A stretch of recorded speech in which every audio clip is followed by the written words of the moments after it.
والفجر وليال عشر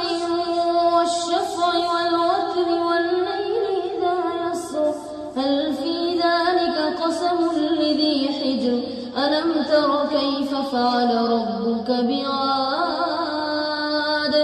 إرم ذات العماد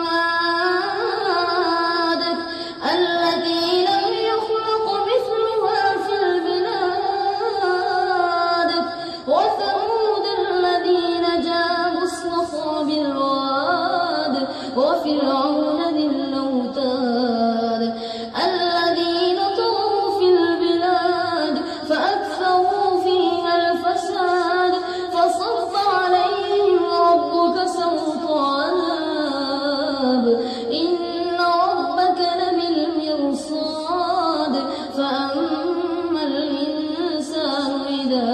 ابتلاه ربه فأكرمه ونعمه فيقول ربي أكرمن وأما إذا ما ابتلاه فقدر عليه رزقه فيقول ربي أهانن كلا بل لا تكرمون اليتيم ولا تحاضون على طعام المسكين وتأكلون التراث أكلا لما وتحبون المال حبا جما كلا